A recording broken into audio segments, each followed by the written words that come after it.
जुमे के दिन दुरूद व सलाम पढ़ने की बड़ी बरकतें, बड़ी फजीलतें, बड़ी अज़मतें हैं। क़ब्ल इसके कि गुफ्तगू का आगाज़ किया जाए, एक मरतबा बुलंद आवाज़ से अपने आका व मौला सल्लल्लाहु अलैहि व आलिहि वसल्लम की बारगाह में दुरूद व सलाम के नजराने पेश कीजिए। अल्लाहुम्मा सल्लि अला सय्यिदिना व मौलाना मुहम्मदिन मादिनिल जूदि वल करम तिब्बिल क़ुलूबि व दवाइहा व आफ़ियतिल अब्दानी व शिफ़ाइहा व नूरिल अब्सारी व दियाइहा व रूहिल अरवाही व ग़िज़ाइहा व अला आलिही व अस्हाबिही व बारिक वसल्लिम। माह रमज़ानुल मुबारक के बाद माह शव्वालुल मुकर्रम का आज पहला जुमा है जिसमें हम मौजूद हैं। माह रमज़ानुल मुबारक अपनी तमाम तर रौनकों, फजीलतों, बरकतों और बख्शिशों के साथ हमसे रुखसत हुआ। फिर अल्लाह ताला ने शव्वालुल मुकर्रम का चाँद देखना नसीब फरमाया। ईद सईद की खुशियों और मसर्रतों से हमें मामूर फरमाया। उसके बाद आज जुमे के दिन हम मौजूद हैं। ईद सईद ये खुशियों का दिन है। ईद का लफ्ज़ ही खुशी से इबारत है। हर एक छोटा हो या बड़ा खुशियों का इजहार करता है और करना भी चाहिए। हत्ता कि उस साल अगर किसी के घर में मैयत भी हुई है तो ईद के दिन खुशी का इजहार करना उसके लिए भी मुस्तहब है। और मैयत के घर में ईद के दिन ताज़ियत के लिए जमा होना, गम को ताज़ा करना, ये मना है। इसलिए कि मौत का गम 3 दिनों तक है। इसके बाद मौत का गम ताज़ा करने के लिए किसी के घर जमा होना ये गुनाह है, इससे मना किया गया। बहरहाल छोटा हो या बड़ा, ईद की खुशी में सभी शामिल होते हैं। ईद के अय्याम में देखा गया, बाज़ों ने कहा कि ईद में अब वो मज़ा नहीं है जो पहले था। ईद की खुशी अब ऐसी नहीं है जैसे पहले हुआ करती थी। अब ईद में वो खुशी नहीं है। खुशी जो नाम है ना, मामूल के मुताबिक ज़िंदगी हो तो उसका असर खुशी के साथ नहीं होता है। ज़िंदगी में कोई गैर मामूली बदलाव आए तो उस बदलाव के बदले में जो दिल में एहसास होता है उस एहसास को खुशी कहते हैं। मिसाल के तौर पर आप रोज़ ही अपने घर में बाल बच्चों के साथ बैठे हैं, दस्तरखान पे खाना खा रहे हैं। किसी दिन ऐसा हुआ कि खाने के वक्त ही आपका कोई अजीज़ आ गया तो आपके दिल में खुशी हुई कि एक अरसा से उसकी याद थी, मुलाकात नहीं हुई, तो चलो वो खुद ही आ गया, दस्तरखान पर बैठा, जो भी ताम महाज़र था उसने खाया। तो ये एक गैर मामूली काम हुआ ना। तो इस गैर मामूली काम पर जो दिल में एहसास हुआ, इस एहसास का नाम खुशी है। यूँ ही आप रोज़ाना सफ़र पे होते हैं, अपने काम पे जा रहे होते हैं, यूँ ही उसी सड़क पर रोज़ाना आना जाना करते हुए अचानक कोई अजीज़ आपको मिल गया। हालांकि रोज़ वो नहीं मिलता है, सालों बाद वो अजीज़ आपको मिला, आपने उससे सलाम दुआ की, तो हालांकि रोज़ ही आप उस सड़क से गुज़रते हैं, वो फ़रहत, वो एहसास आपको नहीं होती। दसियों लोग मिलते हैं, सलाम दुआ हर एक से होती है, लेकिन अचानक वो अजीज़ आपके सामने आया और आपने उससे मुलाकात की, तो ये गैर मामूली काम हुआ ना। तो जब ये गैर मामूली काम हुआ तो आपके दिल में एक एहसास हुआ और इस एहसास का नाम खुशी है। तो ज़िंदगी में जब कोई गैर मामूली काम हो जाए तो उस गैर मामूली काम के बदले में जो दिल में एहसास आए, उस एहसास का नाम खुशी है। अब ये बात समझ गए ना। पूरे हफ्ते आप दाल चावल खा रहे हैं, जुमे के दिन या इतवार के दिन बिरयानी बन गई तो दिल में खुशी आई ना। एक गैर मामूली चीज़ खा रहे हैं, जो रोज़ नहीं खाते, तो आपके दिल में खुशी हुई। तो कोई गैर मामूली काम हो जाए जो मामूल से हटके हो, तो उसके बदले में जो दिल में एहसास आए, उस एहसास का नाम खुशी है। तो जो रोज़ा खोर हैं, जिन्होंने माह रमज़ान में रोज़ा रखा ही नहीं, तो उनकी ज़िंदगी में कोई गैर मामूली बदलाव तो हुआ ही नहीं। वो यूं ही माह रमज़ान में भी नाश्ता करते रहे, खाना खाते रहे, रात का भी खाना खाते रहे, और फिर सहरी में भी उठ गए, रोज़ेदारों की तरह वो सहरी में भी खा गए, फिर उसके बाद इफ्तार में भी बैठ गए। तो उनकी ज़िंदगी में तो आम दिनों में 3 वक्तों का खाना होता है, उन्होंने 5 वक्तों का खाना खाया। और फिर ईद में भी नाश्ते में बैठ गए, खाना भी खा लिया, रात का भी खाना खा लिया। तो मुझे बतलाएं कि उसकी ज़िंदगी में बदलाव क्या आई। माह रमज़ान में भी वो नाश्ता करता रहा, खाना खाता रहा, रात का भी खाना खाता रहा, ज़रूरत पड़ने पर पानी भी पीता रहा, ज़रूरत पड़ने पर चाय भी पीता रहा। माह रमज़ान में भी वो ये सारे काम करता रहा। जो रोज़ा खोर है, अल्लाह ऐसों को पसंद नहीं करता। जो रोज़ा खोर है, अल्लाह ऐसों को हरगिज़ पसंद नहीं फरमाता। अल्लाह अपने ताबेदारों को पसंद फरमाता है।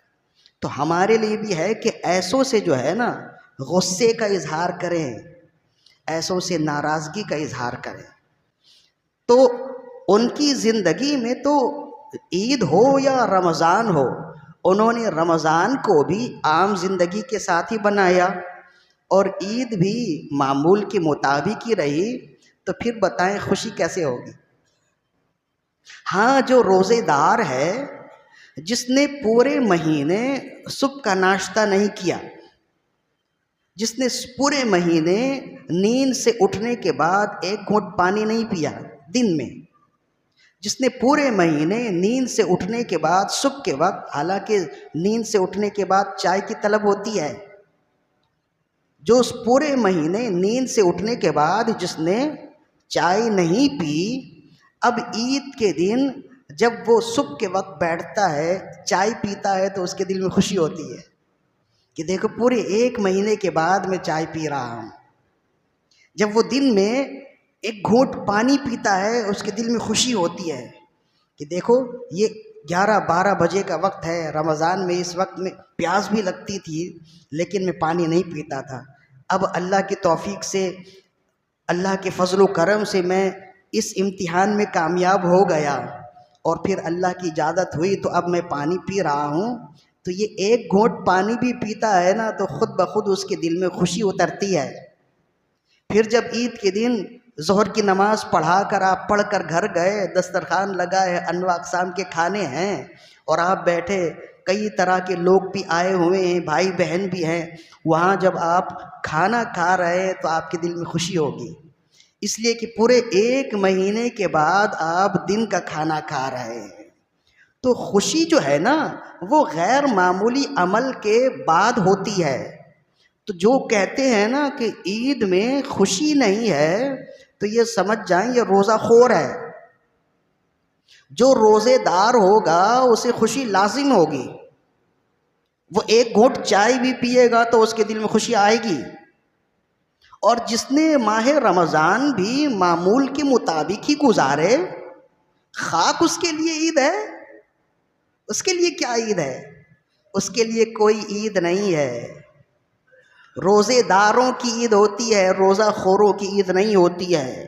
ये तो हमारे बड़ों ने भी कहा है ना, ईद रोज़ेदारों के लिए होती है। क्यों? इसलिए कि उजरत उसे ही दी जाती है जो मेहनत करता है। जिसने मेहनत नहीं की उसके लिए उजरत नहीं है, और जिसने मेहनत नहीं की वो ये हक भी नहीं रखता कि वो उजरत मांगे। उजरत उसे मिलती है जो मेहनत करता है। तो जिन्होंने अल्लाह की ताबेदारी की, माह रमज़ान में रोज़ा रखा, नमाज पढ़ते रहे, कुरान की तिलावत करते रहे, अपनी मामूल की ज़िंदगी से हट गए, और माह रमज़ान का अदब व एहतराम करते हुए इस महीने में जो इबादत वो कर सकते थे वो करते रहे, वो मुबारकबाद है। उन्होंने माह रमज़ान को संभाल लिया, अपनी ज़िंदगी को कीमती बना लिया। और जिन्होंने माह रमज़ान को भी आम दिनों की तरह गुजारा, वो काबिल सताइश हैं, वो काबिल नाराज़गी हैं कि उन्होंने अल्लाह के इस मेहमान को नाराज़ किया, अल्लाह को नाराज़ किया। तो अब क्या करना है? अब जो रोज़े वो छोड़ चुके हैं, पूरा साल है, इस पूरे साल में उस रोज़े को क़ज़ा करें। ऐसा नहीं है कि रात गई और बात गई, ऐसा नहीं है। जैसे नमाज़ों की क़ज़ा फ़र्ज़ है, फ़र्ज़ नमाज की क़ज़ा फ़र्ज़ है, ऐसे ही फ़र्ज़ रोज़ों की क़ज़ा भी फ़र्ज़ है। तो जो चाहते हैं कि अपनी गलती सुधार लें, उनके लिए ज़रूरी है कि वो अपने रब से ये वादा करें, किसी दूसरे तीसरे से नहीं, दिल ही दिल में अपने रब से वादा करें कि या अल्लाह, मुझसे ये गलती हुई, मैंने माह रमज़ान का अदब व एहतराम ना किया, मैं गफलत में रहा। आइंदा साल माह रमज़ान के पूरे रोज़े रखूँगा एक, और इस महीने, इस साल जो माह रमज़ान के रोज़े मुझसे छूट गए, मैं उसकी क़ज़ा करूँगा। ये अपने रब से वादा कीजिए और अपने आप को बाअमल बनाइए। ये याद रखिए, जो बाअमल होता है वही बहादुर होता है, जो बेअमल होता है वह बुज़दिल होता है। इसी वजह से सारी दुनिया में आज मुसलमान बुज़दिल हुए पड़े हैं। उसकी वजह यही है कि सारी दुनिया में मुसलमान बेअमल हुए पड़े हैं। बाज़ारें बारौनक हैं, मस्जिदें वीरान हैं। और मैंने पहले भी कहा, सारी दुनिया का तो मैंने सर्वे नहीं किया और ना ही मुझे मिला, लेकिन एक आम सर्वे के मुताबिक अब हाल मुसलमान मर्दों का यह है कि 80% मुसलमान रोज़ा नहीं रखते, मर्द। औरतें रखती हैं बिहम्दिल्लाह, बेटियां, घर की ख़वातीन, वो रोज़ा रखने में बहुत ही ज़्यादा ताकतवर हैं, लेकिन मर्द रोज़ा नहीं रखते। और 80% में से 70% ऐसे हैं जो बग़ैर उज़्र के रोज़ा नहीं रखते। बस इसलिए रोज़ा नहीं रखते कि उन्हें खाने पीने की एक लत लगी हुई है। तो जब आप ये इस तरह से, जब इंसान इस तरह से बेअमल होगा तो वो बुज़दिल भी होगा। एक चीज़ का दूसरे से ताल्लुक़ होता है ना, तो ये वक्त है अपना मुहासबा करने का कि हमने माह रमज़ान में क्या खोया और हमने माह रमज़ान में क्या पाया। इंसान जब सोचता है तो उसकी सोच उसके अमल की तरफ उसे बरंगीख्ता करती है। ये सोच ही है जो इंसान को अच्छे आमाल की तरफ उभारती है। पहले सोच आती है ना, जब आप नमाज पढ़ने के लिए खड़े होते हैं तो पहले नियत करते हैं ना। ये आपकी सोच ही हुई कि आप जुमे की नमाज़ पढ़ने के लिए चलें। जब आपके जहन में ये सोच आई तो फिर आपने तहारत की, वज़ू किया, अच्छे कपड़े पहने, खुशबू लगाए, मस्जिद आए ना। तो पहले सोच को बदलने की ज़रूरत है, अपनी नीयत को बदलिए। नीयत, तबीयत ख़राब नहीं होती, अक्सर नीयतें ख़राब हो जाती हैं। तो ये सोच को बदलना ही ये मुहासबा है। अपना मुहासबा कीजिए कि माह रमज़ान में मैंने क्या खोया और माह रमज़ान में मैंने क्या पाया। हज़रत अबू हुरैरा रज़ियल्लाहु अन्हु फरमाते हैं, तफ़क्करू सातिन खैरुम मिन इबादती अल्फ़ी सनह औ कमा क़ाल। रसूलुल्लाह सल्लल्लाहु अलैहि वसल्लम ने इरशाद फरमाया, एक लम्हा के लिए गौर फिक्र कर लेना 1000 साल की इबादतों से अफजल है। क्यों है? इसकी वजह यही है कि इबादत अगर सोच और नीयत के बगैर हो तो कुछ भी नहीं है, लेकिन इबादत नीयतों के साथ हो, सोच के साथ हो तो ज़िंदगियां बदल जाती हैं। तो अपने आप को बाअमल करने की कोशिश कीजिए और प्रैक्टिकली मुसलमान बनिए, नज़रियाती मुसलमान बनिए। देखा देखी मुसलमान ना बनिए। जो इबादात अल्लाह ने आपको दी हैं उन इबादात को ज़रूर कीजिए। बेअमल शख्स किसी को पसंद नहीं है। आपने किसी को कोई काम दिया और वो काम ना करे, आप उससे नाराज़गी का इजहार करेंगे।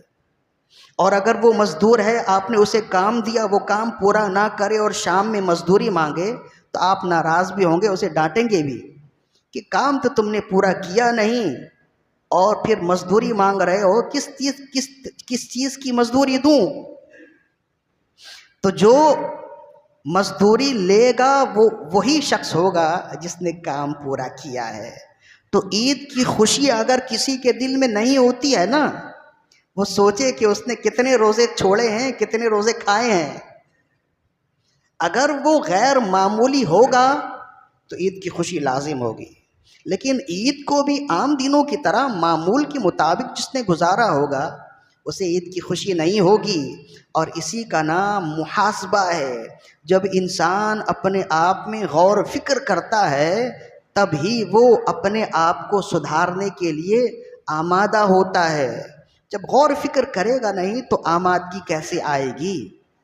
इसी को कुरान मजीद में अल्लाह ताला ने इरशाद फरमाया, या अय्युहल्लज़ीना आमनुत्तकुल्लाह वल तंजुर नफ्सुम मा क़द्दमत लिग़द। ऐ ईमान वालो, अल्लाह से डरो और हर शख्स ये देखे कि उसने आगे के लिए क्या भेजा। वत्तकुल्लाह, फिर अल्लाह से डरो। इन्नल्लाह खबीरुम बिमा तामलून, बेशक अल्लाह ख़बरदार है उन तमाम आमाल से जो तुम करते हो। तुम छुप के रोज़ा तोड़ते रहे, रोज़ा खोर रहे, तुम नमाज ना पढ़ते रहे और अब भी नमाज़ों का एहतिमाम ना रखा, तुम समझते हो हर एक से छुप जाओगे। अल्लाह से तो छुप नहीं सकते ना। तो फरमाया कि हर शख्स देखे उसने आगे के लिए क्या भेजा है। और इसी का नाम मुहासबा और मुराकबा है कि गौर करो, तुम खा रहे हो, पी रहे हो, बाल बच्चों को पाल रहे हो, बच्चों की आइंदा मुस्तकबिल के लिए तुम्हारे पास सारा प्लान मौजूद है, सब कुछ मौजूद है। आखिरत के लिए तुम अपने लिए क्या कर रहे हो? तुमने अपने लिए क्या किया? बच्चों की रोशन मुस्तकबिल के लिए तुमने बहुत कुछ किया, अपनी कब्र को रोशन करने के लिए क्या किया है? ये सोच ज़रूरी है। एक मकाम पे मेरे आका सल्लल्लाहु अलैहि वसल्लम ने इरशाद फरमाया, आखिरत में बदतरीन इंसान वो होगा जिसने दूसरे की दुनिया बनाने के लिए अपनी आखिरत तबाह की। तो अक्सर मुसलमान मर्द रोज़ा इस वजह से भी नहीं रखते कि उन्हें कमाना है, बच्चों के लिए घर की ज़रूरियात पूरी करनी है, तो सब कुछ करो, लेकिन दूसरे की दुनिया बनाने के लिए अगर तुम अपनी आखिरत तबाह कर रहे हो, तुमसे बड़ा बेवकूफ़ कोई नहीं है। तो ये सोच ही है जो इंसान को ये सारी बातें याद दिलाती हैं। जब ये सोच होती हैं तो फिर वो अपने आप को सुधारने की कोशिश करता है। मैं अक्सर व बेशतर, बड़े तो बड़े हैं, बड़ों से तो नहीं कह सकता, अपने बच्चों से कहता हूँ, इंसान के बच्चे बन जाओ और अल्लाह ने जो तुम्हारे फ़राइज़ तुम पर लागू किए हैं वो फ़राइज़ ज़रूर अदा करो। बड़े सही होंगे तो बच्चे खुद ही सही होंगे। हज़रत इब्राहिम बिन अदहम रहमतुल्लाहि ताला अलैह बहुत बड़ा मुकाम व मर्तबा है, सिलसिलाए चिश्त के इमाम हैं। ख्वाजा साहब के पेशवाओं में इनका नाम आता है। ख्वाजा साहब का हाथ रसूलुल्लाह सल्लल्लाहु अलैहि वसल्लम तक हज़रत इब्राहिम बिन अदहम के वास्ते से पहुँचता है। खुरासान के रहने वाले थे। खुरासान अफ़गानिस्तान का पुराना नाम है। हमारे अक्सर जो बुजुर्गान दीन है ना, वो अफ़गानिस्तान साइड के ही हैं। दाता साहब भी अफ़गानी थे, ये गज़नी से आए थे। तो हज़रत इब्राहिम बिन अदहम रहमतुल्लाहि ताला अलैह कहते हैं कि पहले तो मक्का मुकर्रमा आए, यहाँ उम्रा अदा किया या हज अदा किया और फिर सफ़र करते हुए शाम चले गए, फ़लस्तीन चले गए। पहले वक्तों में तो ये वीज़ा और पासपोर्ट कोई चीज़ नहीं है ना। पहले वक्तों में एक खलीफा होता था मुसलमानों का, और मुसलमानों के ज़ेरे हुकूमत जितनी ज़मीनें हैं वो सब एक मुल्क है। जब उस्मानी खिलाफत ख़त्म हुई ना आखिर में, उस्मानी खिलाफत, तो फिर इस्लामी मुल्कों के हिस्से बखरे हुए तो 52 मुल्क बने। ये 52 मुल्क एक थे, इनकी सरहदें एक थी। यानी कि मुसलमान कहीं भी चला जाए अपने बाल बच्चों को लेकर, उसे कोई रोकने वाला नहीं, वो अपने मुल्क में अपने घर में ही घूम रहा है। तो हज़रत इब्राहिम बिन अदहम रहमतुल्लाहि अलैहि ने मक्का मुकर्रमा में हाज़िरी दी, उम्रा अदा किया और फिर चलते चलते फ़लस्तीन चले गए, मस्जिद अक्सा, वहीं आपने क़याम किया एक अरसा तक, 1 साल तक। कहते हैं कि 1 साल तक उन्हें इबादतों में वो लज्जत नहीं मिली जो मिलती थी, और परेशान हैं, अपने आप की इस्लाह की कोशिश कर रहे हैं कि न जाने क्यों मुझे सजदों में लज्जत नहीं आती, न जाने क्यों मुझे इबादतों में लज्जत नहीं आती, ना जाने क्यों मुझे दुआ करने को जी नहीं चाहता। बहुत से ऐसे हैं जो इबादत तो कर लेते हैं लेकिन दुआ के लिए हाथ उठाने को जी नहीं चाहता। तो उनके लिए भी ये है कि अपना मुहासबा करें, कहीं ना कहीं कोई गलती हो रही है जिसकी वजह से दुआ के लिए हाथ नहीं उठ रहे। तो जब वो ये सोचते रहे लेकिन उन्हें अपने बारे में इस्लाह के लिए कोई काबिल ज़िक्र अमल ना मिला, लेकिन परेशान रहे कि मैं इबादत तो कर रहा हूँ, इबादतों में मुझे लज्जत नहीं मिल रही है। तो कहते हैं मस्जिद अक्सा, मस्जिद सखरा, जहाँ आज जो मस्जिद अक्सा आप देखते हैं ना, सोने का गुंबद बना हुआ है, तो वो मस्जिद अक्सा नहीं है, वो है मस्जिद सखरा। वहाँ एक बड़ा सा चट्टान है, जिस चट्टान पर चढ़कर रसूलुल्लाह सल्लल्लाहु अलैहि वसल्लम मेराज पे गए थे। तो उसी चट्टान को महफूज करने के लिए वहाँ एक इमारत बना दी गई है। ये जो 6 कोनों वाली इमारत है ना, सोने का गुंबद उसमें लगा है, ये मस्जिद अक्सा नहीं है, ये है मस्जिद सखरा, यानी चट्टान वाली मस्जिद। ये भी बहुत बाबरकत जगह है। तो कहते हैं वहाँ गए, नमाज पढ़ते रहे, और जब सब चले गए तो ये छुप गए। तो जो वहाँ के खाजिन हैं, जो चौकीदार हैं, उन्होंने देखा कि सब चले गए, रात के आखिर पहर इन्होंने ताला लगा दिया। अब ये अंदर ही है तन्हा। तो कहते हैं कि जैसे ही लोग गए तारीकी हुई, वो तारीकी करके गए, लेकिन फिर आहिस्ता आहिस्ता उजाला खुद ब खुद ही होने लगा। दिन जैसा समा हो गया और फरिश्तों की कतार दर कतार वहाँ सफ़ बनाकर खड़ी हो गई, नमाज पढ़ने लगे। और वहाँ एक फरिश्ता कहने लगा, मुझे ऐसा महसूस होता है यहाँ कोई इंसान भी है। तो दूसरे ने कहा, हाँ, खुरासान का बहुत बड़ा आबिद इब्राहिम बिन अदहम, वो भी यहाँ मौजूद हैं, वो भी आज हमारे साथ ही इबादतों में मसरूफ़ हैं। तो दूसरे ने कहा कि अच्छा, वही जिनके आमाल तो हमेशा अच्छे चढ़ते रहते थे, लेकिन आज 1 साल से उनके अच्छे आमाल आसमान में नहीं चढ़ रहे। तो कहा, हाँ, वही है। तो कहा, तुम्हें मालूम है कि 1 साल से वो अमल कर रहे हैं, आमाल करते, लेकिन उनके आमाल आसमान में नहीं चढ़ते। तो दूसरे ने कहा, हाँ, उसकी वजह यह है कि ये 1 साल कबल ये मक्का मुकर्रमा गए थे, वहाँ इन्होंने खजूरें खरीदी और 2-3 खजूरें दुकानदार की नीचे गिर गई थी। तो ये समझे कि ये मेरी अपनी खजूरें हैं जो मैंने तुलवाई हैं। तो ये खजूरें वो ले आए और वो खा गए। ये दूसरे का माल गलती से खा लेने की वजह से आज 1 साल हो गए इनके अच्छे आमाल आसमान में नहीं चल रहे, और इसी वजह से इन्हें आमाल में लज्जत, इबादतों में लज्जत और सुकून नहीं मिल रही। तो हज़रत इब्राहिम बिन अदहम रहमतुल्लाहि ताला अलैहि ये सब कुछ सुनते रहे, समझ गए कि अच्छा मामला मेरे साथ ये है। सब हुई, नमाज पढ़ी और पढ़ने के बाद उल्टे कदम लौटे, मक्का मुकर्रमा आए, सफ़र करते हुए आए। और वहाँ उस ज़माने में मस्जिद अक्सा से मस्जिद हराम का सफ़र अगर ऊँट पर किया जाए तो करीबन 1 महीने के करीब का सफ़र होता था। तो बहरहाल कैसे भी सफ़र करते हुए वहाँ पहुँचे, मक्का मुकर्रमा पहुँचे, तलाशते हुए पहुँचे कि 1 साल कब्ल आखिरी बार मैंने खजूरें कहाँ से ली थी। तो पहचान में वो दुकान तो आ गई, लेकिन वहाँ वो शख्स बैठा नहीं है, एक नौजवान बैठा है। वहाँ आए, उस नौजवान से पूछा कि 1 साल कब्ल भी आप ही थे या कोई और बैठता था। तो उसने हुलिया बताया और कहा कि वो मेरे वालिद बैठा करते थे, अब उनका इंतकाल हो गया तो उनका कारोबार मैंने संभाल लिया है। तो हज़रत इब्राहिम बिन अदहम रहमतुल्लाहि अलैह समझ गए कि इसी दुकान से मैंने आखिर बार खजूरें ली थी।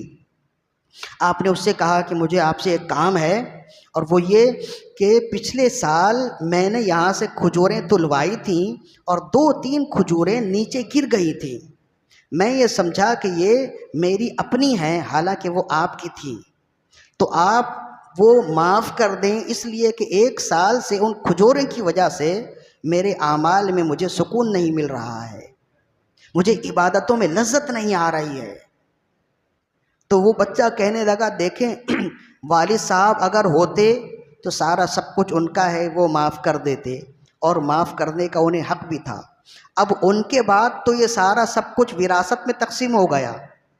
तो वो 3 खजूरें जो आपने ली थी, उन खजूरों में मेरा भी हक़ था, मेरी 2 बहनों का हक़ था, मेरी वालिदा का भी हक़ था। मैं अपना हक़ माफ़ कर देता हूँ, बाकी और हुकूक तो आपने माफ़ करवाने होंगे।